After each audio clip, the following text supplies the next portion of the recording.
Jeeva today பார்வையாளர்களுக்கு வணக்கம். இன்றைய நேர்காணலில் பெரியாரிய செயல்பாட்டாளர், பெண்ணிய சிந்தனையாளர், எழுத்தாளர் ஓவியா அவர்கள். வணக்கம். வணக்கம். விஜய் அரசியலை பொறுத்தவரை இந்த நாட்டில் யார் வேணாலும் அரசியல் கட்சி தொடங்கலாம். அது விஜயா இருக்கலாம், அஜித்தா இருக்கலாம், தனுஷா இருக்கலாம். அது அவரவர் உரிமை, அதுல எந்த பிரச்சனையும் கிடையாது. ஆனா இந்த கட்சியினுடைய பேட்டர்ன் பலருக்கும் ரொம்ப ஆச்சரியங்களை ஏற்படுத்துது. குறிப்பா பெண்கள், அதாவது அரசியல் களத்திற்கே பெண்கள் வரலைன்னு உங்களை போன்றவர்கள்லாம் வேதனைப்படுறீங்க.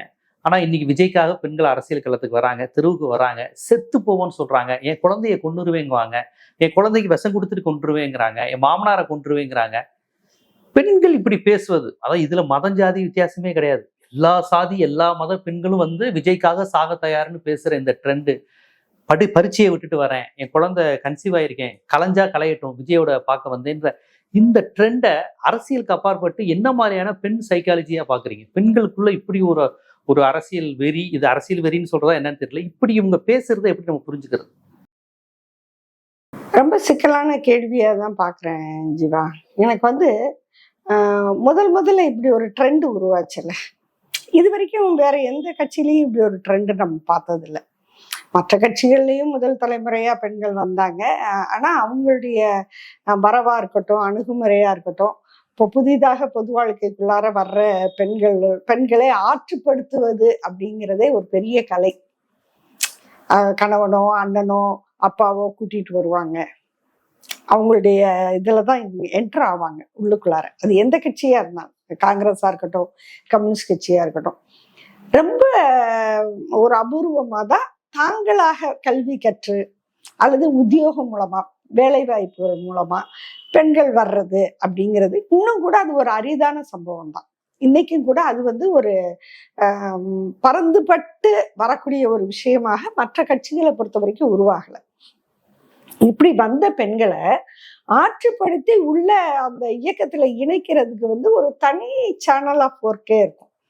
அவங்கள முதல்ல கூட்டிட்டு வர்றது, கொஞ்சம் மேடை ஏறுங்கன்னு சொல்றது, பேசுங்கன்னு சொல்றது, தலைமை உரை சொல்லுங்க, தொடக்க உரை சொல்லுங்க, அவங்கள அதாவது ட்ரெயின் பண்றது.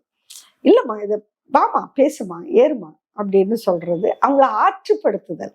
இது ஒரு தனி கலை எல்லா கட்சிக்குமே. அது தனி கலைன்னு சொல்லலாம், சவால்னு சொல்லலாம். அவ்வளவு எளிது கிடையாது. இப்படிதான் பெண்களை ஒரு ஆற்றுப்படுத்தி பொது வெளிக்குள்ளார படிப்படியாக இயக்கங்கள் கூட்டிட்டு வந்துட்டு இருக்கு. இது வரைக்கும் அதான் நடந்திருக்கு. இப்ப இந்த மாதிரியான ஒரு நிகழ்வு முதல்ல நடந்தப்ப எனக்கு அதுல ஒரு சந்தேகம் வந்தது. இதுல உண்மையாவே தன்னெழுச்சியா பெண்கள் பேசுறாங்களா, இல்ல ஒரு சில பெண்களை இவங்க செட்டப் பண்ணி ஜூனியர் ஆர்டிஸ்ட் மாதிரி, ஆமா, ஏன்னா அவங்க சினிமாங்கிறதுனால அவங்களுக்கு அது ஈஸியா. அப்புறம் இந்த மாஸ் சைக்காலஜில ஒரு சிக்கல் இருக்கு. ஒரு கூட்டத்தை கூட்டிட்டு அந்த கூட்டத்துக்கு நடுவுல நீங்க ஒரு 4 பேரை வச்சு பேச வைக்கிறீங்கன்னு வச்சுக்கோங்களேன், அத அந்த பக்கத்துல இருக்கிற பெண்கள் அந்த பெண்ணை மிஞ்சணுங்கிற மாதிரி அவங்களா ஏதாவது பேசுவாங்க. ஒரு சைக்காலஜி, நீ இந்த அளவுக்கு பேசுறியா, உன்னை மிஞ்சறேன், அதாவது அந்த பொண்ணை பீட் பண்ற மாதிரி நான் பேசுறேன் பாரு. அப்ப அதுக்கு அடுத்த ஸ்டேஜ். அப்படி இது ஒரு பேசிக் ஹியூமன் சைக்காலஜி. இந்த போல செய்தல்னு சொல்லுவாங்க. டாக்டர் அம்பேத்கர் கூட சாதி உருவானதே இப்படிதான் அவர் சொல்லுவார். இந்த போல செய்தல் அப்படிங்கிறது அதே மாதிரி பிற்போக்குத்தனத்தை நானும் செய்வேன், அந்த மாதிரி இந்த அதுக்கு வரலாற்றிலேயே ஒரு பெரிய இடம் இருக்கு. அப்போ நீங்க ஒரு 4 பேரை கூட்டத்துல இந்த மாதிரி செட்டப் பண்ணி விடுறீங்கன்னு வச்சுக்கோங்க. அப்ப ஆட்டோமேட்டிக்கா, ஏன்னா அங்க இருக்கிற பெண்கள் ஏற்கனவே ஒரு அரசியல் மயப்பட்ட பெண்கள் கிடையாது. அவங்களுக்கு இப்போ ஒரு பொது உடைமை தத்துவம் அல்லது திராவிட இயக்கம் பற்றிய ஒரு சிந்தனை, வரலாறு, நம்மங்கிற ஒரு ஐடென்டிட்டி வரும். இப்போ ஒரு கருப்பு சேலை உடுத்திட்டு வரக்கூடிய ஒரு பொண்ணுக்கு தான் யார் என்பது பற்றி ஒரு ஐடென்டிட்டி இருக்கும். திமுகல இருக்கிற பெண்ணுக்கு நம்ம என்ன பேசணும், திராவிட இயக்கம்னா நாங்க சமூக நீதி பேசுவோம், நாங்க பெண் கல்வியை பேசுவோம், இந்த மாதிரி ஏதோ ஒரு, இல்ல தங்களுடைய தலைவர்களை பத்தி, தலைவர் இதை செஞ்சிருக்காரு அதை செஞ்சிருக்காரு. கம்யூனிஸ்ட் இயக்கம்னு சொன்னா நாங்க தொழிலாளர்கள் இதை எதிர்த்து போராடுவோம். இந்த மாதிரி ஒரு பாலிடிக்ஸ் இருக்கு, அவங்களுக்கு ஒரு அரசியல் இருக்கு. இப்ப இவங்கள்ட்ட எதுவுமே இல்லை. அப்படி நிக்கும் போது ஒரு மாப் சைக்காலஜி மட்டும் இருக்கு, ஒரு ஒரு ரசிக மனோநிலை இருக்குது இல்லையா? அந்த மாதிரி ஒரு இடத்துல ஒரு 4 பேரை இப்படி நீங்க உருவாக்கி பேச வச்சீங்கன்னா அந்த நீங்க ஒரு செட்டப் பண்ணாத பெண்களும் அதை பேச தொடங்குவாங்க. அதுல வந்து ஒரு ஒரு சின்ன போட்டி வந்துடும் உளவியல் ரீதியா. ஆளா பேச வச்சுட்டா போதும். ஆமா, ஒரு 2-3 பேரை அங்கங்க நிப்பாட்டி நீங்க பேச வச்சீங்கன்னா போதும், அது வந்து பரவுது அந்த மாதிரி. அப்புறம் இந்த மாதிரி இந்த இப்ப வந்து எல்லாருக்குமே வந்து ஒரு பெரிய பிரச்சனை இருக்கு ஜீவா. அது என்னன்னு கேட்டா, நம்ம முகம் கேமரால வரணும். அது ஒரு பைத்தியமா இருக்காங்க. ஆமா. அப்புறம் வந்து அதுல அந்த வியூவர்ஸ் எண்ணிக்கை இப்படிலாம் செஞ்சா ஏதாவது கோமாளித்தனம் பண்ணா இத்தனை பேர் பாக்குறாங்க. Okay okay okay. அதாவது அந்த லைக் கீழே பின்னோட்டத்துல திட்டுறத பத்தி கூட அவங்க கவலைப்படல. நெகட்டிவா இருந்தா கூட பரவாயில்ல, போயிடுச்சு, இவ்வளவு வியூஸ் போயிடுச்சு, ஒரு செகண்ட்ல போயிடுச்சு. அப்ப என்ன ஆயிடுச்சுன்னு சொன்னா, எல்லாருமே என்ன பேசுறாங்க, என்ன நினைக்க ஆரம்பிக்கிறாங்கன்னா, நம்ம என்ன பண்ணா நம்ம வீடியோவுக்கு அதிகமான ஒரு லைக் வரும், என்ன பேசினா வியூவர்ஸ் வருவாங்க, என்ன பேசினா லைக் வரும், இந்த மாதிரியான ஒரு சைக்காலஜி போகுது. நான் முதல்ல பாக்குறது வந்து இந்த ஒரு நவீன யுகத்தினுடைய சிக்கல்களா இது இருக்குது. இது இப்ப விஜய் ஃபேக்டர்ல மட்டும் இல்லைங்க, இந்த பிரச்சனை வந்து நிறைய வடிவங்கள்ல இருக்குது, நிறைய விஷயங்கள்ல இருக்கு. நம்ம இப்ப அதை பத்தி எல்லாம் பேசலாம், இப்ப இந்த இதை மட்டும் நம்ம பேசுறோம். அப்ப இதுலயும் இது எல்லாமே ரோல் பிளே பண்ணுது. யார் வந்து அதிகமா ஈர்க்கிறாங்க, அதாவது எல்லாருக்கும் வந்து இப்ப என்னன்னு கேட்டா ஒரு அட்டென்ஷன் சீக்கிங், நம்மளை எல்லாரும் பார்க்கணும், நம்மளை பத்தி எல்லாரும் பேசணும் அப்படிங்கிற ஒரு விஷயம். இது பொதுவாவே வந்து ஒரு சொசைட்டில ஆதிக்கத்துல இருக்கிறாங்கல்ல, அவங்களுக்கு இந்த கிரேவிங் இருக்காது. அவனுக்கு வாழ்க்கையில எல்லாம் கிடைக்குது. அவங்களுக்கு வந்து இன்னொருத்தங்களை ஈர்த்து தன் வாழ்க்கையில் திருப்தி அடைய வேண்டும்ங்கிற தேவை வந்து அவங்களுக்கு இருக்காது. பணக்காரர்கள் பாருங்க, ஐசோலேட்டடா தான் இருப்பாங்க, அவங்களுக்கு கிரவுட் வேண்டியது இல்லை. அவங்களுக்கு வந்து ஏன்னா அவங்க கிட்ட அவங்க நினைக்கிற எல்லாத்தையும் அவங்களால பெற முடியுது. அவங்க நினைச்சா வந்து ஒரு பெரிய ஹோட்டலுக்கு போகலாம், அவங்க நினைச்சா இன்னொரு ஐலாண்டுக்கே போகலாம். அவங்களுக்கு ரசிக்கிறதுக்கும் அடைகிறதுக்கும் பெரிய பெரிய விஷயங்கள் அவங்களுக்கு இருக்கு, அவங்க இதை தேடுறது இல்லை. ஆனா சாதாரண மக்களுக்கு இது மிகப்பெரிய உற்சாகத்தை தருது, அவங்களுக்கு இது ஒரு தேவையாக மாறுது.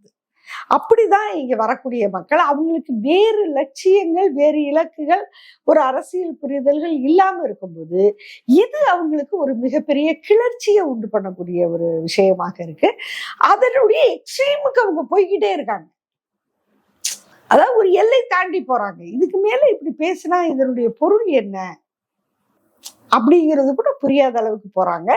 இதுல வந்து என்னன்னு கேட்டா, நான் கவனித்த வரையில இப்படி பேசுற பெண்கள் படித்த பெண்களாவும் இருக்கிறாங்க, படித்த பெண்கள், திருமணமான பெண்கள், குழந்தை இருக்கிற பெண்கள், வேலைக்கு போற பெண்கள்.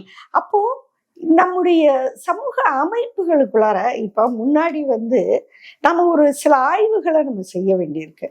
முன்னாடி வந்து இப்ப இந்த ஃபேமிலி யூனிட், குடும்பம்ங்கிற அமைப்பு வந்து ஒரு அடிப்படை அழகா இருந்தது. அது வந்து ஒரு ஆண் தலைமையில இறுக்கமான கட்டுக்கோப்புக்குள்ளார இருந்தது. அதுல வந்து நம்ம நிறைய பிரச்சனைகளை நம்ம முன்வைக்கிறோம், அதை தளர்த்தணும், அது மாறி வரணும் அப்படிங்கிற ஒரு பாத்துல நம்ம இருக்கிறோம். அந்த பாதையில டிரான்சிஷன் பீரியட்ல நம்ம இருக்கிறோம். இப்ப என்ன ஆயிருக்குன்னு சொன்னா, இந்த எப்பவுமே ஒரு சமூகத்துல நாம சில மாற்றங்களுக்காக சில வேலைகளை செய்யும் போது அது ஒரே மாதிரியாக நடைபெறாது, நாம விரும்புற டைரக்ஷன்லயே நடைபெறாது. இப்ப நம்ம விரும்புற டைரக்ஷனா, முதல்ல நம்ம வந்து கணவனை இழந்த பெண்கள் அவங்களுடைய திருமணத்தை வலியுறுத்தணும், அப்புறம் பெண் படிக்கிறத வலியுறுத்தணும், அப்புறம் பெண் வேலைக்கு போகணும்னு சொன்னோம், அப்புறம் பெண் வந்து தனியா போறதுக்கான ஒரு சமூகம் வேணும்னு சொன்னோம், தனியா வாழ்ற, இது வந்து ஒரு படிநிலை வளர்ச்சி. ஆனா ஒரு ஒட்டுமொத்த சமூகமும் நாம சில மாற்றங்கள், அதனால வந்து என்ன பண்றோம், ஒரு ஒட்டுமொத்தமாக ஒரு அரசு அதிகாரத்துக்கு வரும்போது கல்வியை தர்றோம், வேலை வாய்ப்பை தர்றோம், அவங்களுக்கான ஒரு ஃப்ரீ ஸ்பேஸை உருவாக்கும் போது நாம உருவாக்குற கட்சி உணர்வுள்ள, கொள்கை உணர்வுள்ள பெண்கள் மட்டும் அதுல வருவாங்கன்னு நீங்க எதிர்பார்க்க முடியாது. ஒரு பெரிய மாஸ் உள்ள வருது, ஒரு பெரிய மாஸ் வந்து இங்க உள்ள வருது. அந்த மாசுக்கும் இந்த படிநிலை வளர்ச்சி பற்றிய பார்வைக்கும் சிந்தனைக்கும் தொடர்பு இல்லாம இருக்கு. இந்த தொடர்பு இல்லாம இருக்கிறதுக்கான ஒரு காரணத்தை நான் அடுத்து சொல்றேன். ஒரு பெரிய மேஜரான காரணம் இருக்கு, அதை நான் அடுத்து சொல்றேன். ஆனா இப்ப நம்ம இந்த பிரச்சனையை பார்த்துருவோம். அப்ப அவங்க அப்படி வருகின்ற பொழுது இந்த மாதிரியான சிக்கல்களுக்குள்ளார அவங்க மாட்டிக்கிறாங்க. நான் என்ன சொல்ல வந்தேன்னா, இந்த ஒரு வளர்ச்சியில ஆண் தலைமைங்கிற இறுக்கம் தளர்ந்திருக்கு. ஆரோக்கியமான விஷயம் தானே. அதைத்தான் நான் சொல்ல வரேன். நம்ம ஒரு மாற்றத்தை முன்மொழிகிறோம். அது நாம முன்மொழிகின்ற அதே பாதையில அதே டைரக்ஷன்ல 100% நடக்காது. இல்ல எந்த சமூகத்திலயும் வரும். இப்படியெல்லாம் கக்கலும் கதக்கலுமா பல விளைவுகள் ஏற்பட்டுதான் ஒரு சமூகம் மாற்றத்தை சந்திக்கும். இப்ப நான் சொல்ல போறது ஒரு ஃபேக்ட். இத நான் பிடிச்சு ஒண்ணும் சொல்லல, இது நான் உண்மையே சொல்றேன். இது பெண் உரிமை பேசுறவங்களுக்கே என் மேல கோபம் வரலாம். ஆனா நான் சொல்றது ஒரு உண்மை. என்ன நடந்திருக்குன்னு சொன்னா, ஆண் தலைமை இறுக்கம் தளர்ந்திருக்கு. இல்லைன்னா மனைவியாக இருக்கிற ஒரு பொண்ணு என் புருஷனை விட்டுட்டு நான் போவேன் அப்படின்லாம் பேச முடியாது, சரிங்களா? ஆனா அப்படி பேச முடியுதுன்னா ஆண் தலைமை இருப்பாரு. மனைவி அப்படி சொன்னாங்க, கணவனை விட்டு போட்டு சொன்னாங்களான்னு தெரியல. இதுவரையும் அண்ணனா ஏத்துக்கிட்டோம், இனிமே அவரு நினைச்சாரா? அதாவது அந்த டோன் சொல்றீங்க. நான் என்ன சொல்றேன், என்னுடைய வார்த்தையில விட்டுருக்கேன். அந்த டோன் நான் அதை மனப்பாடம் எல்லாம் பண்ணல. மனப்பாடம் பண்ற அளவுக்கு அது முக்கியமான என்ன இது மனப்பாடம் செய்யலாம் அவங்க பேசுறது. சிலப்பதிகாரமா, அகநானூறா, புறநானூறா? அதாவது அவங்க பேசுறது என்னன்னா, இப்படி சொல்லலாமே, சுருக்கமா சொல்லலாம். அதாவது அவங்கள கட்டுப்படுத்தக்கூடிய சக்தி எதுவும் இல்லைங்கிற மாதிரி அவங்க பேசுறாங்க. அதாவது என்னுடைய குடும்பமோ, என்னுடைய அப்பாவோ, என்னுடைய அண்ணனோ, என்னுடைய கணவனோ, என்னுடைய யாரும் என்னைய ஏன் இஷ்டம் அப்படிங்கிற மாதிரி அவங்க பேசுறாங்க இல்லையா? அதுல இருந்து ஒரு தன்னிச்சை தன்மை தானே அது. அதனுடைய எக்ஸ்ட்ரீம்ல போய் பேசுறாங்க அவங்க, இல்லைங்களா? அப்படி பார்க்கும்போது இங்க நம்ம என்ன புரிஞ்சுக்கிறோம்னா, ஆண் தலைமை தகர்ந்திருக்கு. ஆனா இப்ப பெண்ணியவாதிகளோ பெண் உரிமை பேசுறவங்களோ நாங்க முன்வைக்கிற மாதிரி பெண் தலைமைக்கான தகுதிகளோடு வளர்ந்திருக்கிறாங்களாங்கிற இடத்துல கேள்வி வருது. அந்த இடத்துக்கு வந்துட்டாங்க, அதற்கான ஒரு ரெஸ்பான்சிபிலிட்டி எடுத்துக்கிட்டு இருக்காங்களா? அந்த அளவுக்கு சமூகமயமாயிருக்காங்களா? சமூக புரிதலுக்குள்ள வந்திருக்காங்களா? அப்படிங்கிறதுல ஒரு பெரிய கேப் இருக்கு. இந்த இடைவெளி தான் இந்த மாதிரியான விஷயங்களை நம்ம முன்னாடி கொண்டு வந்து போடும். அதாவது இப்ப இவங்க என்ன நினைக்கிறாங்க, இதை தங்களுடைய சுதந்திரம்ங்கிற மாதிரி ஒரு சில பெண்கள் அதுக்கும் இருக்கலாம். பாருங்க, பெண்கள் சுதந்திரமா பேசணும்னா இவங்களுக்கெல்லாம் கூட பிடிக்கல அப்படின்னு கூட சொல்லலாம். ஏன்னா நான் எல்லாத்தையும் எதிர்பார்த்துதான் இன்னைக்கு இருக்க வேண்டி இருக்கு. முன்னாடி மாதிரியெல்லாம் இல்லை. யாரை பற்றி வேணாலும், அதாவது வாழ்க்கை பூரா ஒரு விஷயத்துக்காக பாடுபட்டு இருக்கிறவங்களை பார்த்து ஒரே நாள்ல நீங்க ஒரு வீடியோ போட்டு இவங்கதான் இந்த கொள்கைக்கு எதிரானவங்கன்னு சொல்லிட்டு போயிடலாம். அப்படியெல்லாம் இன்னைக்கு சாத்தியம்னு ஆயிடுச்சு. யார் என்ன வேணாலும் பேசலாம், அதுக்கெல்லாம் எந்த தரவும் வேண்டாம், ஆதாரமும் வேண்டாம். அதனால அப்படியெல்லாம் பேசுறவங்க பாருங்க, பெண்கள் உரிமையோடு பேசுறத எவ்வளவு கொச்சையா பேசுறாங்க பாருங்க. அப்படின்னு பேச 4 பெண்கள் இருப்பாங்க. இப்ப நம்ம அவங்களையும் எதிர்பார்த்துதான் நம்ம இதெல்லாம் பேச வேண்டியிருக்கு. ஆனா இந்த இடத்துல நான் என்ன சொல்றேன், இதுல ஒரு பெரிய தவறு நம்ம மேல இருக்கு.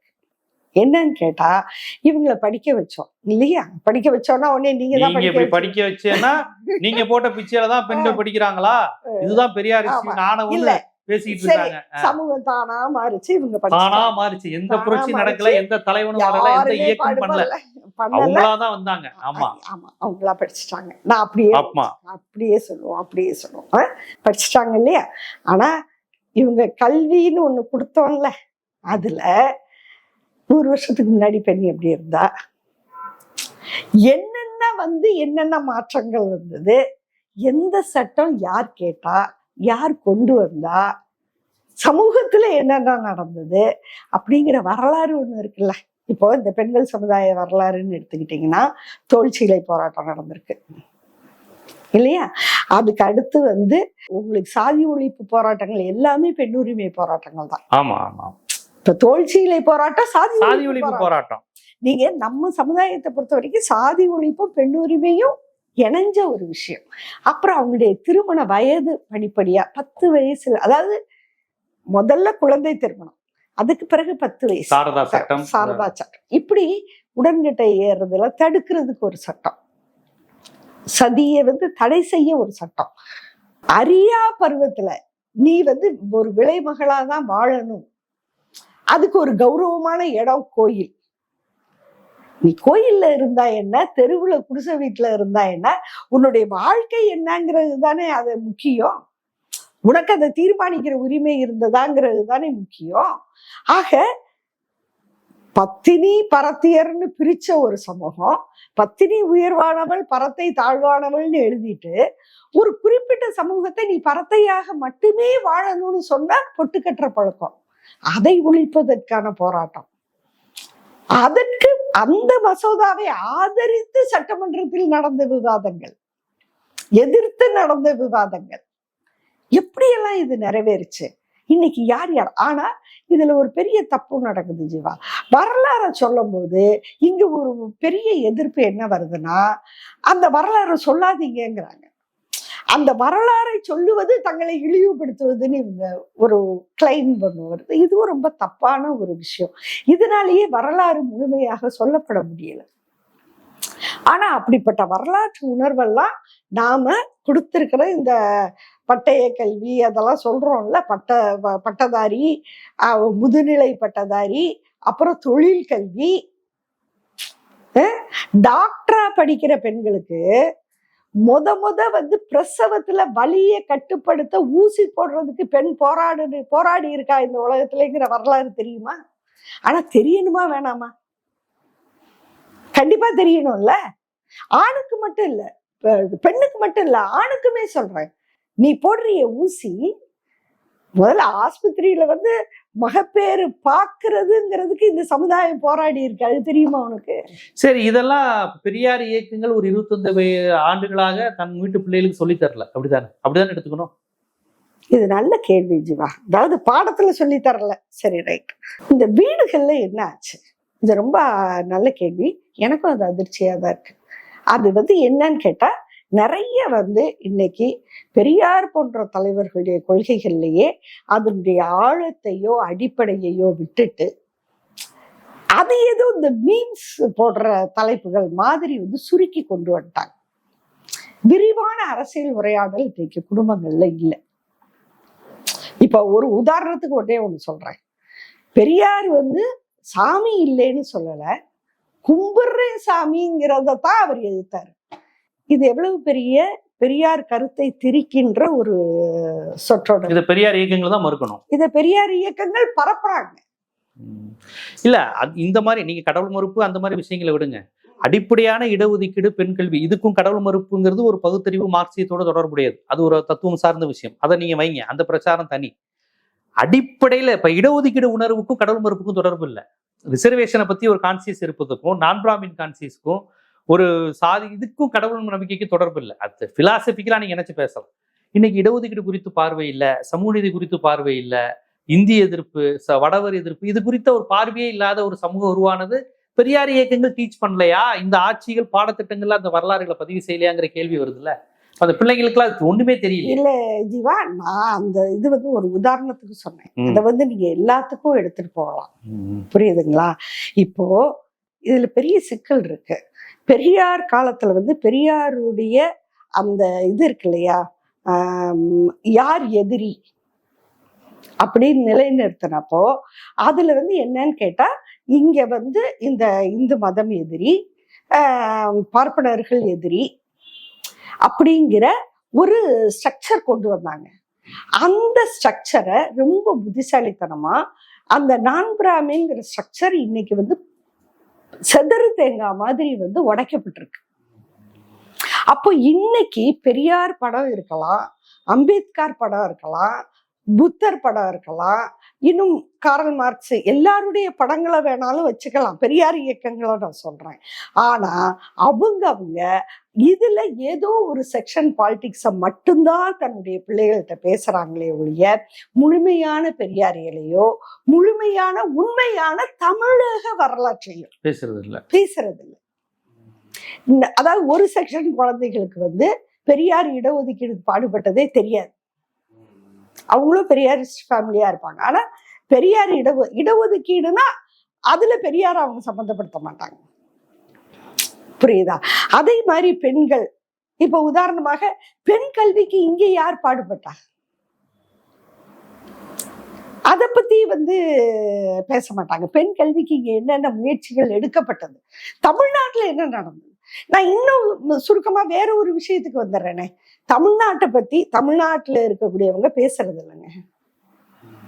தமிழ்நாட்டில் என்ன நடந்தது, தமிழ்நாட்டின் தெருக்களில் என்ன நடந்தது, எந்த ஊர்ல யாரு எதை கொண்டு வர்றதுக்கு பாடுபட்டாங்க, இந்த வரலாறே இன்னைக்கு நம்மகிட்ட இல்லை. அப்போ அப்படி வர்றது தானே உங்களுக்கு அந்த தொடர்ச்சி சரியா இருக்கும். அந்த பாடப்புத்தகங்கள்ல நீதி கட்சி, சுயமரியாதை இயக்கம், மொழிவாரிய உரிமை, கன்னியாகுமரி மாவட்டம் உருவானது, திருவாங்கூர் சமஸ்தானம், புதுக்கோட்டை சமஸ்தானம் வரலாறு, இந்த மாதிரி விஷயங்கள் எதுவுமே சேர்க்கப்படாதது ஒரு காரணமா? எதுவும் இந்த வரலாறுமே இல்லை. இப்ப எனக்கு தெரிஞ்சு வைக்கம் வீரர் பெரியார்னு ஒரு பாடம் இருக்கும். பெரியார் யாருன்னா வைக்கத்துல போராடினார்னு, அவ்வளவுதான். அதை தாண்டி எனக்கு தெரிஞ்சு பெரியாரை பற்றி பாடப்புத்தகங்களை பரப்புறது இல்லை. பெண்களுக்காக ஏதோ பாடுபட்டாராம், இவ்வளவுதான். ஒரு ஜென்ரலா இருக்குமே ஒழிய இல்ல. இது ஒரு பெரிய நீங்க நல்ல வேலை சரியான விஷயத்த தொட்டிருக்கீங்க. வைக்கம் வீரர் பெரியாருங்கிற பட்டம் மட்டும்தான் பாடப்புத்தகத்துல இருக்குமே ஒழிய அந்த வரலாறு இருக்காது. அந்த வரலாறு எப்படி நடந்ததுங்கிறத கொண்டு வர மாட்டாங்க. வேற பெரியார் இவரை வைக்கம் வீரர் என்று அழைத்தார்கள். ஏன்னு கேட்டா வைக்கத்துல ஒரு இடத்துல எல்லாரும் போறதுக்கு இவர் போராடினாரு, தாழ்த்தப்பட்ட மக்கள் உள்ள போறதுக்கு இவங்க போராடினாங்க. அந்த ஒரு 2 லைன் தான் இருக்கும். அதுக்கான ஒரு முழு வரலாறு அதுல இருக்காது. அது மட்டும் இல்லாம இங்க எவ்வளவு இருக்கு. சேரன்மாதேவி குருகுல வரலாற்றுல வரணுமா வேண்டாமா? வரணும் இல்ல. நீடாமங்கலம் வரணும் இல்ல, வரலையே. சாதி ஒழிப்பு போராட்டம் வரலாறு வரணும்ல, வரல இல்ல. நம்மளே அதை பேசுறது இல்ல. நீங்க ரொம்ப சரியா சொன்ன மாதிரி இன்று பெரியார், அதாவது எனக்கு என் வாழ்க்கையில நம்ம இப்படியும் பேசுற மாதிரி வரலாறு மாறி இருக்கேன்னு நான் நினைக்கிறேன். ஒரு காலத்துல பெரியாருடைய பெண்ணுரிமை விஷயங்களை சொல்ல மாட்டேங்கிறீங்களேன்னு நாங்கெல்லாம் கேட்டோம். ஆனா இன்னைக்கு பெரியாருடைய மற்ற விஷயங்களை எல்லாம் கன்வீனியன்டா கழட்டி விட்டுட்டு பெரியார் யாருன்னா பெண்ணுரிமைக்காக போராடினவர். இன்னைக்கு எதுனா அது யாரு பேசுறாங்க அப்படின்னா, எந்த அளவுக்கு பேசுறாங்கன்னா, எதிர்முகாம்ல இருக்கிறவங்க கூட பெரியார் எல்லாம் ஏத்துக்க முடியாது, ஆனா ஏதோ பண்ணிருக்காரு. அதாவது ஒண்ணு மட்டும் வச்சுக்கோங்க, எந்த பேரால நீங்க பெரியார கம்பார்ட்மெண்டலைஸ் பண்ணாலும் அது தப்புதான். அவர் பெரியார் முழுமையே சொல்லு. எந்த செக்ஷனை பிரிச்சாலும் அது பெரியார் கிடையாது. கண்டிப்பா. அது மட்டும் இல்ல, இன்னைக்கு முதலமைச்சர் அவர்கள் சொன்னாங்க, தட்சிண பிரதேசம் எங்களை மாத்த பாக்குறீங்களா ஒரு கேள்வி கேட்டார். இது பலருக்கு தட்சிண பிரதேசமா அப்படிங்கிற மாதிரி கேக்குறாங்க. 1954 தந்தை பெரியாரும் அறிஞர் அண்ணாவும் போராடினது, அதுவும் காமராஜரோட நெருக்கமா இருந்த பெரியார் சொல்லிதான் தட்சிண பிரதேச திட்டமே கைவிடப்பட்டது. இல்லைன்னா இந்திய வரைபடம் மாறி இருக்கும், தமிழ்நாடு வரைபடம், தமிழ்நாடுங்கிற அடையாளமே இல்லாம போயிருக்கும். அப்ப இந்த வரலாறை நம்ம பாடத்திட்டத்துல சேர்த்துருக்கணும். நம்ம தமிழ்நாடுங்கிற பேர்ல தட்சிண பிரதேசம் மாத்த ட்ரை பண்ணாங்க, அதை மாத்த முடியாம தடுத்தது தந்தை பெரியார் தான். அதுல காமராஜரோட ஒரு வழியும் சேர்க்கலாம். அண்ணா அதுல என்ன சொன்னாரு, இது எல்லாம் ஒரு 67 இருந்து இருந்த திராவிட கட்சிகளே இதை சேர்த்திருக்கணும். அதனாலதான் அந்த தப்புக்கான விலையை தான் இன்னைக்கு நம்ம பார்க்கிறோம். இன்னைக்கு பெண்கள், இளைஞர்கள் நாங்க ஒவ்வொரு தேர்தலுக்கும் கோரிக்கை வைக்கிறோம். சட்டமன்ற தேர்தலுக்கும் புதிய குரல் அமைப்பு சார்பா சட்டமன்ற தேர்தலுக்கும் வைக்கிறோம், நாடாளுமன்ற தேர்தலுக்கும் வைக்கிறோம். சரிங்களா? ஒவ்வொரு கோரிக்கையிலையும் முதல் கோரிக்கை கல்வியில சமூக விடுதலை போராட்டங்களை பாடத்திட்டத்துல சேருங்க. முதல்ல தமிழ்நாட்டு வரலாறு சேருங்க. தமிழ்நாட்டுல வரலாறே இல்லையா? அப்போ இங்க உள்ள மக்கள் போராடலையா? இங்க ஒரு வரலாறு இருக்குல்ல, அதையே சேர்க்க மாட்டேங்கிறீங்க அப்படின்னு நாங்க கோரிக்கை வச்சிருக்கோம். ஆனா இன்னைக்கு சுதந்திர போராட்ட வரலாறு தமிழ்நாட்டுல உள்ள எல்லாருக்குமே நல்லா தெரியும். எங்க ஒரு கொடிக்காக ஒரு கொடியை பிடிப்பேன் அப்படின்னு திருப்பூர் குமரன் கொண்டு போறாரு. அவரை அடிச்சு இது பண்றாங்க, அது வரலாறுல இருக்கு. திருப்பூர் குமரனுக்கு வணக்கம்.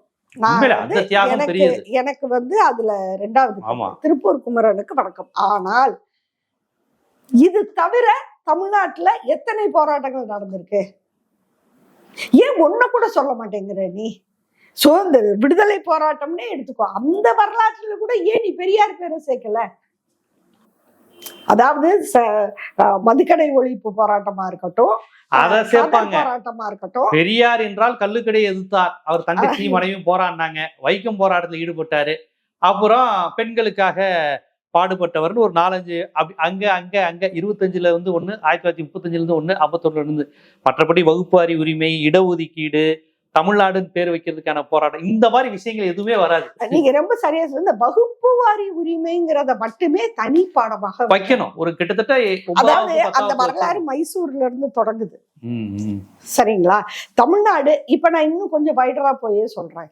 இன்னைக்குதான் தமிழ்நாடு. அன்னைக்கு இந்த வரலாறு எல்லாம் தொடங்கும் போது அது வந்து சென்னை மாகாணம் தான். சென்னை மாகாண வரலாறுன்னு வையின்,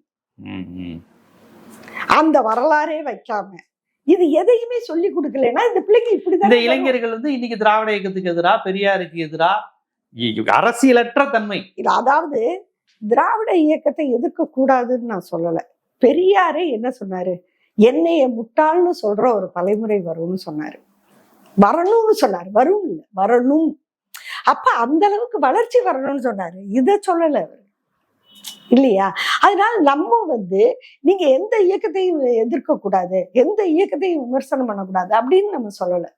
ஆனால் ஒரு இயக்கத்தை எதிர்க்க வேண்டும் என்று சொன்னால் அந்த இயக்கத்தை நீங்கள் படிக்கணும். பெரியார் வந்து கடுமையாக பார்ப்பன சமுதாயத்தை எதிர்த்தார், புராணங்களை எதிர்த்தார். அதுக்கு அவர் செஞ்ச வேலை என்னங்க? வேலை என்ன? அனைத்து புராணங்களையும் படிச்சார். ஆமா, சமத்துவம். நீ திராவிட இயக்கத்தை எதிர்க்கணுமா? தாராளமா எடுத்து பேசுங்க. ஆனா உட்கார்ந்து முழுசா வரலாற படிங்க.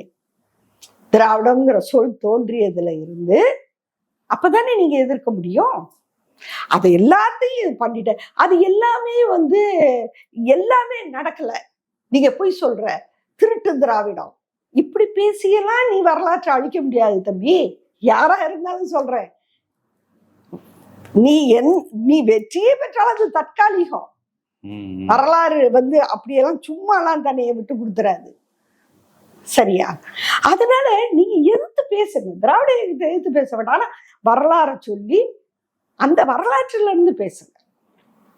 இன்னைக்கு உங்களுக்கு இருக்கக்கூடிய நிர்வாக சிக்கல்கள், உங்களுடைய அன்றாட வாழ்க்கையில், இதெல்லாம் எல்லா ஆட்சியிலையும் இருக்கும், எல்லா நாட்டிலையும் இருக்கும், உலகம் பூரா இருக்கு.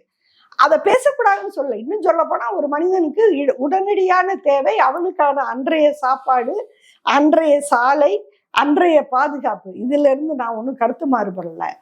ஆனா அதைத்தான் வந்து அதுக்காக நீ வந்து வரலாறே தெரியாம வரலாறை பத்தி பேசக்கூடாது. கண்டிப்பா அதற்கான வேலைகளை செய்யணும்னு சொல்றீங்க. நம்ம ஆட்சியாளர்கள் வந்து தொடர்ச்சியா திராவிட கண்டிப்பாக வந்து நம்முடைய நம்பிக்கை இந்த ஆட்சி தொடரும். தொடர்ந்து தான் சொல்றீங்க. ஆமா, எனக்கு நம்பிக்கை இருக்கு. இப்ப ஒரு மூத்த பத்திரிகையாளர் தராஷாம் போன்றவங்க என்ன சொல்றாங்கன்னா, விஜய்க்கு எந்த அளவுக்கு ஓட்டு அதிகம் விழுகுதோ அது ஃபுல்லா திமுக எதிரான ஓட்டை தான் அவர் பிரிக்க போறாரு.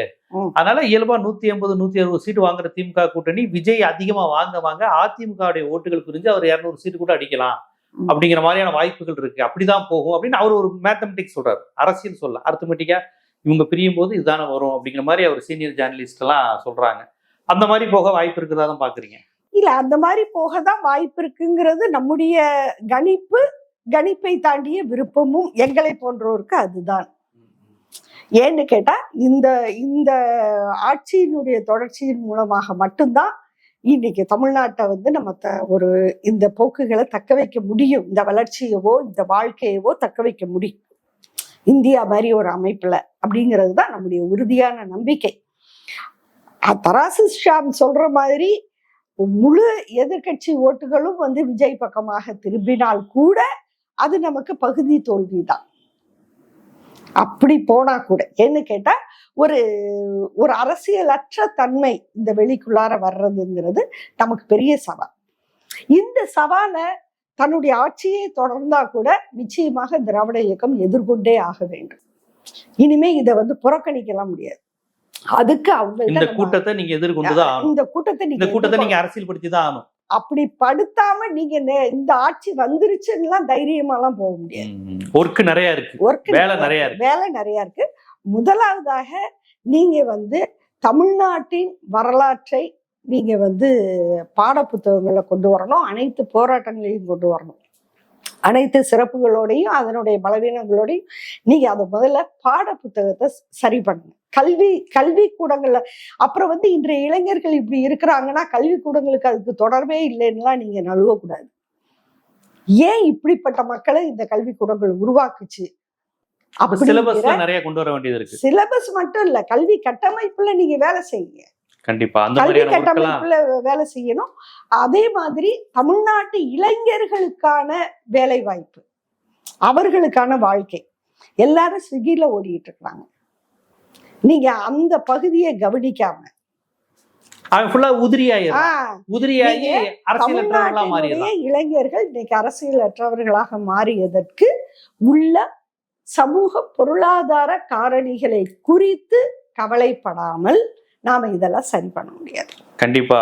ஏன் இப்ப தமிழ்நாட்டு இளைஞர்கள் பெண்கள் இப்படி இருக்கிறாங்க, ஒரு காலத்தில் நாம் பேசிய உரிமைகள் எல்லாம் இன்னைக்கு ரொம்ப தப்பா பயன்படுத்தப்படுதோ, யாரெல்லாம் பேசினாங்களோ அவங்கள அதற்கு எதிரானவர்களாக சித்தரிக்கிறார்களே. அப்ப திராவிட இயக்கம், முற்போக்கு, இடதுசாரி, பெண்ணி அமைப்புகள் என்ன செய்யணும், என்ன செஞ்சுக்கிட்டு இருக்கிறாங்க, இன்னைக்கு பேட்டர்ன் மாறிடுச்சா, அரசியல் வடிவம் மாறி இருக்கா, இதை எப்படிலாம் கொண்டு போகணும் அப்படிங்கிறத அரசியல் தேர்தல் கடந்து முற்போக்காளர்களுக்கும் உங்களை போன்ற பெரியாரிய சிந்தனையாளருக்கும் உள்ள தமிழ் சமூகத்தின் முன்னாடி உள்ள ஒரு பெரிய பணி என்னங்கிறத ரொம்ப வெளிப்படையாவே நம்ம மக்களுக்கு ஜீவா டுடே வாயிலாக தெரிவிச்சிருக்கீங்க. நன்றி. நன்றி.